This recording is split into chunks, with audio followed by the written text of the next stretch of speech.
Greetings or hello everyone. Hirsch Sai here, reporting from Auckland. Today is 16th of May 2024, and for this talk video topic is one which is actually I hold very dear to me, based on one of my own creations, or at least part creation, and it's called Project Blue Lagoon. Project Blue Lagoon, the ultimate solution to pollution. Well, basically, it's an ebook I wrote back in 2010 when I was about 25, and it has been published on many websites, or a number of websites, including Amazon.com. And it's now published on my own website, which features my all my ebooks, which I wanted to put on there. And the website is simply besttellingauthor.com, as mentioned in the description below. But this ebook, like I said, it's about something that's very dear to me and something which I'd worked on for a long time, even before I published it online in 2010. So, Project Blue Lagoon is about, if you like, the ultimate solution to pollution, yes, or the ultimate solution to climate change. It just goes without saying, climate change is definitely one of the biggest problems facing us today, and it's amazing just how quick it has come about. And as Al Gore would put it, it really is a huge, inconvenient truth. And looking basically on the history of climate change, believe it or not, they actually first knew about it back in the 1950s. They could see that with our carbon emissions that we were affecting, the total amount of gases in the atmosphere, that basically the amount of carbon dioxide was increasing, and how that was basically, trapping in more heat that was received from the sun. Therefore, less heat was being reflected back into space. So it was trapping in more heat and therefore warming up the planet, which could, of course, melt ice caps and increase sea levels. And I still remember when it was called the greenhouse effect, the greenhouse effect pretty much in the 80s and early 90s and before those times. And then they started calling it global warming later in the 90s and throughout the 2000s. And now, of course, it's called climate change. But really, the problem is fundamentally the same. And yeah, like I said, a bit of the history, they actually first knew about it back in the 50s. By the 1970s, they had researched it further and, gathered more data, and they'd found out more about it, learned more about it, and they could really see what was happening if we, didn't stop, our carbon emissions, or at least reduce our carbon emissions. They could see the mess that we were going to, be, the mess that we were going to be, put upon ourselves, which we now find ourselves in pretty much. So that's why in the 1980s, they actually set up the Intergovernmental Panel of Climate Change. We might think it's more of a newer or more recent body, but actually, it was set up back in the 1980s. And back in the 1980s, those who did the research, who worked for the top governments at the time, back in the 1980s, being the United States, the Soviet Union, and I think it was Britain as well, they really tried to push for action to be done on climate change. And don't forget, this is back in a time when, obviously, the problem wasn't as bad as it was today, when we weren't as addicted to oil, for example, as we are today, when we didn't have as many people on Earth, consuming as much as they do today and polluting as much as they do today, and so obviously it was easier to actually do something back then than it is now. But so yeah, they set up the Intergovernmental Panel on Climate Change back in the 80s, and they really tried to push for action to be done, especially by the countries, who were the top countries, the most wealthiest and influential countries at the time. Again, the United States, the Soviet Union, and Britain. Unfortunately, nothing was done. It was just basically ridiculed. It was ignored. You might remember all that argument that, oh, is climate change real, or is it just a fallacy? I mean, how could something as bizarre as that really be true, and it was actually George Bush Sr., who is, of course, no longer with us, but George Bush Sr. was one of the biggest culprits in that. And that's actually that's what happened, unfortunately, and it was just ridiculed. It was just pushed aside, basically ignored. After the 80s, we did have some international agreements to really, again, push for action to be made on climate change. Like there was the Kyoto Protocol back in June 1992, and the United States was one of many countries that actually ratified that international agreement. You might remember later on we had, I think it was Copenhagen in 2009, and then the Paris Climate Agreement of 2015, a bit more recently. With going back to the Kyoto Protocol of 1992, yes, many countries signed that, but again, very little, if anything, was done. The problem only got worse as more and more people, became wealthier and got cars and just started, consuming more and polluting more. So the Kyoto Protocol of 1992 was basically ignored. Copenhagen of 2009, I don't really think they did much either. The Paris Climate Agreement did start to create some change back in 2015, which was awesome. But of course, with the election of the horrible, worst president, probably very much likely of all time, Donald Trump, just 1 year later in 2016, and him completely taking America out of that agreement, that obviously made things worse again. I think some things have still been done in response to the Paris Climate Agreement, but obviously not enough. And then, of course, here we find ourselves in the mess today. Not only do we know for sure that climate change is real, but we're feeling it ourselves. We're having more intense if you like, natural disasters, more floods, more droughts, more storms, more hurricanes, more cyclones. We're having definitely sea level rises and ice melting. It's affecting our biodiversity, our ecosystems. It's affecting the habitats of both, people as well as animals, and it's just running amok really everywhere. And to think that it's basically killing the planet, maybe slowly, but certainly surely, or perhaps not so slowly after all. I remember reading in a New Scientist magazine article back in 2009, published in February 2009, which I've kept to this day. It was showing the world in 2100, or basically it showed 2099, which is pretty much the same. It showed the world in 2099, 90 years after, because that article came out in 2009, or showing the world in 2099 if we kept going the way we're going. And what it showed was just horrific. Basically, the average temperature of the world has increased by 4 degrees Celsius. As of speaking, today in 2024, the average temperature of the world has already increased by 1.2 degrees Celsius, and they believe they will hit the point of no return for 1.5 degrees Celsius by the end of this decade, or by 2030, possibly as soon as 2027. And that's horrible, because that's what the Paris Climate Agreement is trying to do. It was trying to keep us in check for no more than 1.5-degree warming. That is the average temperature of the Earth to increase by no more than 1.5 degrees above the pre-industrial average. And to give you some idea, at the pre-industrial times, the the concentration of carbon in our atmosphere was 280 parts, 280, 280, 280 parts per million. Today, it is about 415, 415 parts per million. It may not seem like a huge increase, especially when you talk about parts per million, but still, it has an effect at the end of the day. Even if you say, oh, the average temperature of the world has increased by 1.2 degrees, or perhaps that's what it's done now, or perhaps it'll be 1.5 degrees by the end of the decade, or as early as 2027. That might still not sound like a lot, but really it makes all the difference at the end of the day, because our whole world, nature, the ecosystem, biodiversity, plants and animals, everything, it all exists in a very delicate balance. It really does.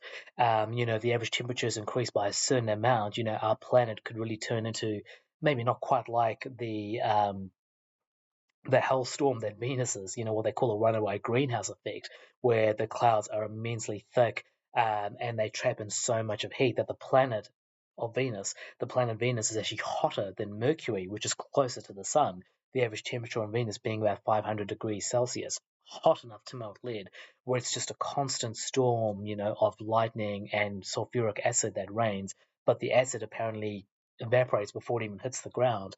Just a little bit hotter, we could end up as something like Venus or close to it. A little bit colder, we could end up something like the planet Mars, which is basically a cold, barren, bone dry desert where, there is water, but it's basically frozen as permafrost in the regolith, the soil, and as ice at the North Pole. Earth, as they say, is the Goldilocks planet, just right. So and we don't want to ruin that. We don't want to we don't want to tamper that. We don't want to put that at risk. But unfortunately, that's what we're doing. So So basically, what this article, coming back to this article that I was talking about, which came out in the New Scientist magazine back in February 2009, and showing what the Earth would be like in 2099 or 90 years later, or say by the end of the century, if things kept going the way they were going, what it shows is that the average temperature has increased by 4 degrees Celsius. Sea levels have risen by 2 meters. It could very easily be more than that. Especially if you look at places like Greenland, which is melting very quickly, and the Ross Ice Shelf in Antarctica, which is also melting very quickly, which is about the size of France. Sea levels could easily increase by more than that. And what it shows is that pretty much everything below the Tropic of Cancer and above the Tropic of Capricorn is turned to desert, which unfortunately is most of the land, where most of the land is and where most of the people are. Whereas those areas closer to the poles have become more temperate and are green. Areas which are basically Northern Europe, Russia, Canada in the northern hemisphere, and in the southern hemisphere, basically the southern tip of South America, Tasmania in Australia, New Zealand, and actually a part of Antarctica. And what it shows is that what the world could look like, where basically people have moved to those areas which are temperate, which are green, and have abandoned places that have turned to desert, and many islands have been submerged and a lot of coastline has been submerged. And really, we do not want that to be our future. That's not the world that we want to leave behind for our children, our grandchildren, and our great grandchildren. But unfortunately, that's the way we seem to be headed. And of course, coming back to the very beginning, what this whole talk video is about, before I go off on another tangent or anything like that, the ebook I wrote back and published online back in 2010, the Blue Project Blue Lagoon, the ultimate solution to pollution, is basically an incentive to really help this. When it comes to climate change, obviously there are so many things we can do to mitigate the problem, and those are so many things, if you like, that we must do, no matter how big or how small. From having fewer children, like I've talked about in another talk video, to simply driving less, having making our journeys more efficient. Having a more efficient car, or perhaps a hybrid or even an electric vehicle.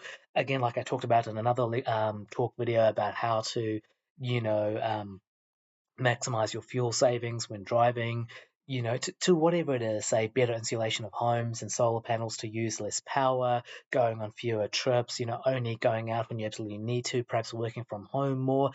There are all sorts of ideas, all sorts of incentives. Growing your own vegetables, simply planting more trees has so many benefits, just endless benefits. Those are things we all need to do, big and small. We really need to do all those things. From basically cutting down our carbon emissions to maximizing, if you like, carbon capture or carbon sequestration. Absorbing carbon back from the atmosphere which we've emitted, for example, by planting more trees. We need to do all those things. I remember some ideas I even had was one thing which I actually thought about putting into its own talk video on this YouTube channel of mine, but I decided not to. I decided to include it here. Is some pretty smart incentives, a little bit like daylight savings, where you can use something like that just to immediately minimize the usage of power, and we keep ourselves awake more when it's daylight. A bit similar to that, I said, rather than going out at night, say after work on a Friday, you go back home and then eventually you go out again and you go out, clubbing or partying or drinking or, having dinner, what have you, whatever you like. Doing that straight after work, really. So you go from work when you're already in the CBD or in the city, you go out and whatever it is you do, clubbing or drinking or partying or whatever, and you do it early and you finish it early and you finish it while there's still daylight, and then you go home and then you sleep, because you save yourself having to go home first and then go back into town. And you're also, if you like, partying or having that fun, that recreation during the daylight hours, and then go home and then sleep when it's dark. Something as simple as that can help immensely. Or even that the incentive that I, of course, is not mine originally, but which I was pushing for as well in another talk video about the switching to a 4-day working week, because studies have shown that actually people are as productive in a 4-day working week as they are in a 5-day working week. And maybe it's time we made such a change. And working 4 days means it's 4 days, not five, of commuting to and from work, and therefore, less carbon emissions. Just something as simple as that. So these are all ideas and incentives we really need to implement. We need to push, we need to educate everyone about. But on top of that, because unfortunately we have, come this deep into the problem and it has become a huge problem, not only do we need to be carbon neutral, we really need to be carbon negative. We not only have to, absolutely minimize, pretty much bring to zero the amount of carbon we're putting into the atmosphere, we need to, on top of that, take carbon out of the atmosphere, if you like, to make up for what we've already done, the damage we've already done to the environment. And this is when there was an incentive, not my idea originally, again, but an incentive that I really wanted to push for, which actually I got the idea originally from, when I was reading about, the colonization of, Mars and terraforming it. Again, I've detailed that on a more recent talk video of mine, the one called The Law of Space. There's two of the videos there. And I think it's the second of those videos where I talk about the terraforming of Mars, basically making it more Earth-like, artificial global warming of the planet to melt the ice of it and become an ocean and feed the soil and bring genetically modified plants from Earth to plant there, absorb sunlight, and to melt the southern ice cap, which is CO2, carbon dioxide, to increase the amount of carbon in its atmosphere, warm up the planet, and at least theoretically, in time, create a more Earth-like planet or another Earth, if you like. That's where I got the idea from it. But this other incentive that I wanted to really push for, because like I said, we have to do absolutely everything we can for the environment, all those small and big things I mentioned before, but we really need something more than that because we're so deep into the problem. We need something, to be honest, to be a bit blunt, quite drastic as well. And that is what I've detailed in the ebook I've written, Project Blue Lagoon, the ultimate solution to pollution, which was first published in 2010 and which is available on my website, besttellingauthor.com. What this ebook was about was basically talking about a large geoengineering project that we could do, if you like, a bit like what I talked about for Mars or terraforming Mars, a bit like that, but doing something for Earth.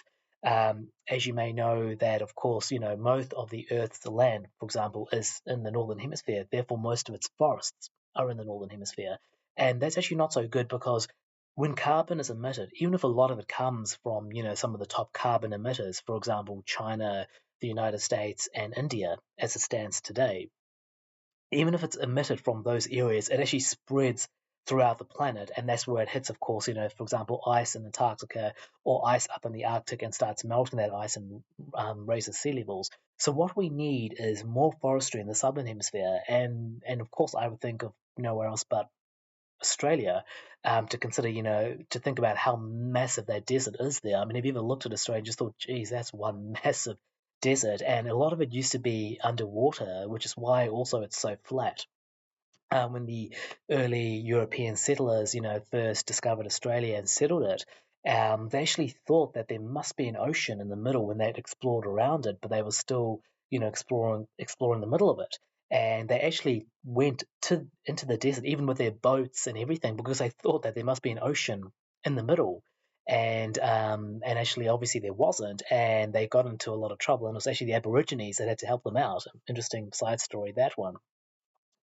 But coming back to Project Blue Lagoon, I thought, okay, so what we need to do is absorb a lot of carbon that's already in our atmosphere. We need to obviously implement, say yet again, all those incentives that are obvious, that we've already learnt about, that are already there. We need to implement them as much as possible, big and small. Everyone needs to do their part. But on top of that, I really think we need something large scale, like I said earlier, perhaps a bit drastic if you like. And this is where this geoengineering project comes in, which I have really detailed in that ebook, Project Blue Lagoon, the ultimate solution to pollution. And what I propose doing, and it's not a fully original idea, but was actually uh, digging a 500-kilometer canal within Australia from the coast of, if you know, South Australia, where you've got the Spencer Gulf that goes a little bit into the land. It's basically the southern part of Australia, South Australia, digging or creating a 500-kilometre canal which goes from there towards the middle of Australia, where you've got the Eyre Basin and where Lake Eyre is. And Lake Eyre is actually about 17 or 18 meters below sea level. It actually goes down that deep. So if you created a canal from the Eyre Basin all the way out to the ocean, to the sea, and flooded it, therefore, with seawater, what it would do, it would extract seawater from the world's oceans and help to lower the sea level. And obviously, that in itself is a very important thing. You look at places such as Bangladesh and the Pacific Islands, people are suffering. People are dying just because of that. So think about it. What's more important? Preserving an already dead desert, as it is basically in the middle of Australia. That's a lot of flat land that just seems to have gone to waste, more or less. Or, what's more important is preserving an already dead desert like that, or saving people's lives? That's the question I pose there for anyone who asks why we should do that.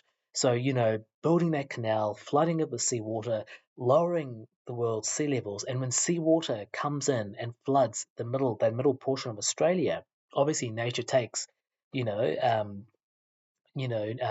nature, works as it does. Nature takes its course. Sorry, those are the words I was looking for. Nature takes its course. The sun evaporates the water, it falls as rain, and the surrounding area starts to become green and more habitable, no longer really a desert. And not only would you extract seawater away from the Earth's oceans and lower sea levels, which obviously helps a lot of people, as I mentioned, but you would create a large carbon sink because you would have more forest in Australia, in the southern hemisphere, which is exactly what we need to absorb a lot of the excess carbon that is already in our atmosphere, which we have put there from past carbon emissions. And obviously, this would help a lot of people. Think of what it could do for a country like Australia, creating a lot of more green land that could be used in various ways, whether it's um, colonizing it, moving people to it, whether it's farming, whether it's a tourist attraction, whether it's simply keeping it there as a national park for beauty and to keep absorbing carbon, never cutting it down, of course, or a combination of those things. I know some of you might be thinking, wouldn't this cost billions? Of course, it would cost billions, but it could potentially, maybe not completely save, but help save the planet. What's the worth of that?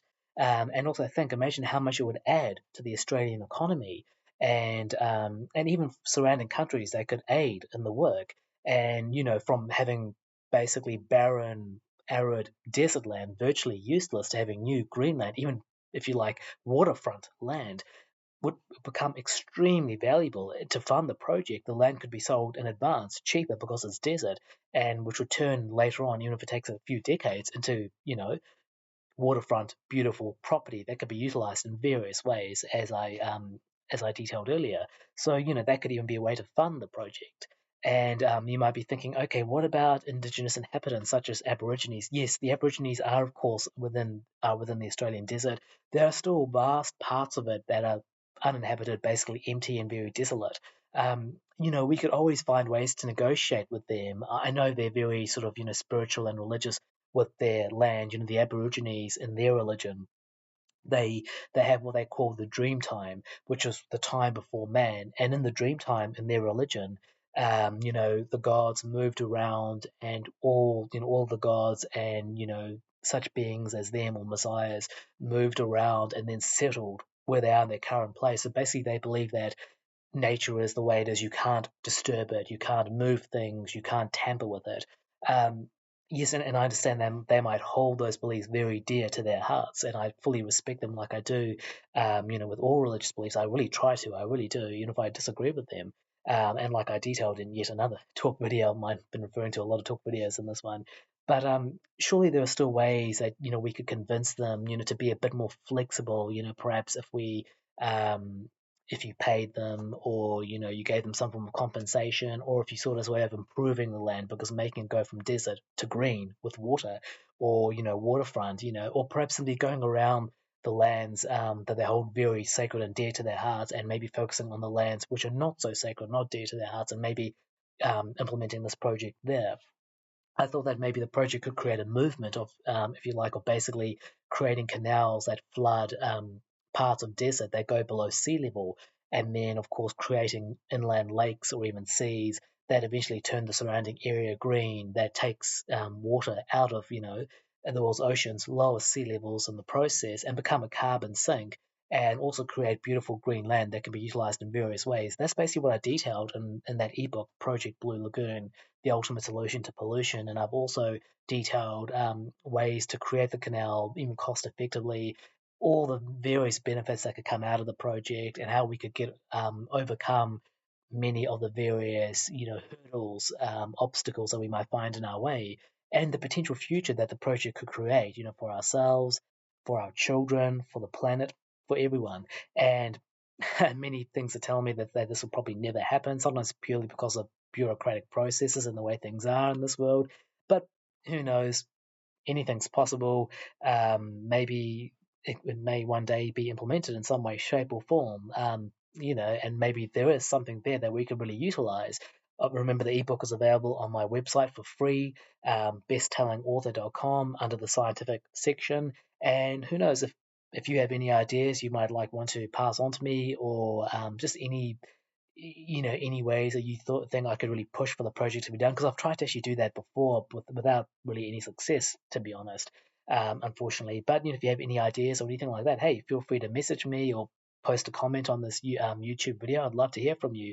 If we could ever do something like that, it would be just, I think, amazing, and amazing in just so many ways.